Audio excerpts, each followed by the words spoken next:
Hey guys, it's Mary and welcome back to Study Journey. I'm back with another AMC 12 problem of the week video, and this one is about using the summation properties and the change of base to solve the problem.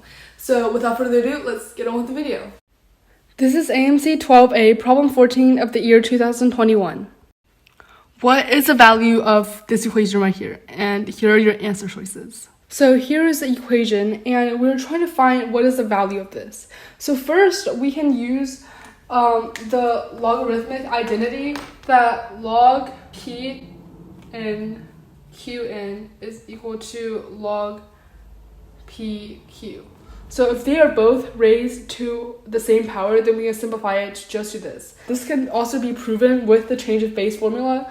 So if we really want to know where this came from, it came from the fact that this, we can use the change of base, right? So it is going to be log p q to the n over log p to the n.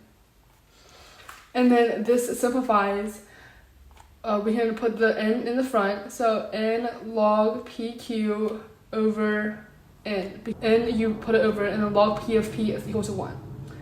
And then n and n cancel out, and it will just leave you with that. So now that we know this formula, we can simplify these expressions right here. So what would this simplify to? Well, this can be looked at as 5 to the k and then 3 to the k, and this is k is squared. It can just be 3k to the k power again. And then this simplifies down.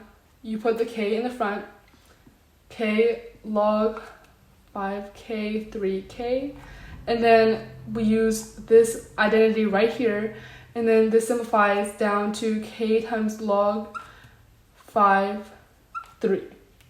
And then we can do the same with the second one. So the second one is log 9k 25k, and this is just simply log 9 25.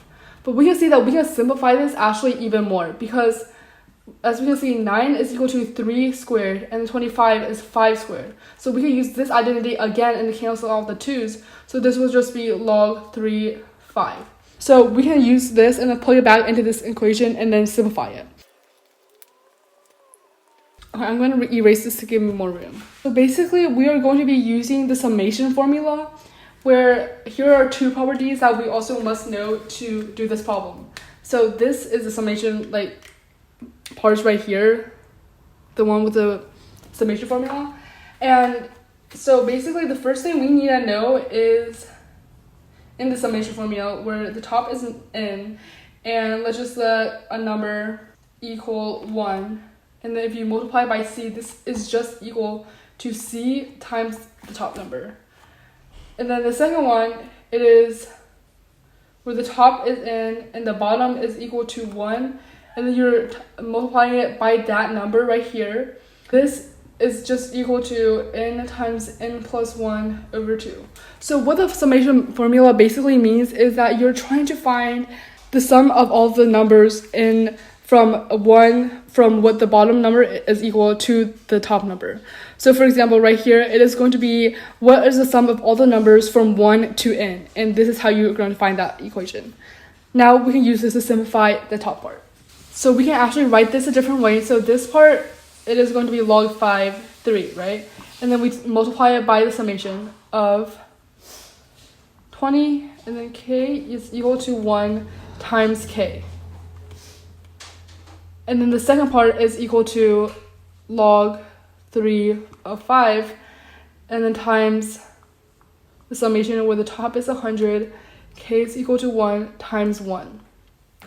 So right now, we can see that this is log 5, 3, and then log 3, 5. And these two are going to actually cancel out, because basically what this means is as we can use the change of base formula, it is going to, then the second part right here, it is going to be log natural 5 over log natural 3 by using the change of base formula. And as we can see, these cancel out. So this is just going to leave us with 1. And we're going to use this right here, and then we can cancel these two out. So this is just going to leave us with these two parts. And these two parts, we can see that they're going to correspond with one of these formulas or identities that we saw right here. So basically right here, we can see that the top n is equal to 20, and then the bottom is equal to 1. And this is multiplying it by the number right here, or the variable right here. So this is going to correspond with the second part. And then this part right here, it is the top is equal to 100, the bottom is equal to 1, and it is multiplying it by a certain number. So this is going to correspond with the first identity. Now we can simplify this using these two identities. So we can see that this is going to be n, so 20, times 20 plus 1 over 2. And then the second part is going to be equal to c, which is the number right here, so 1, times n, which is 100. Now we simplify. This is going to be 20 times 21 over 2 times 100, which is going to be equal to 21,000. And we just simplify this, and this is going to be our answer. So looking at our answer choices, we can see that the answer is going to be E, 21,000.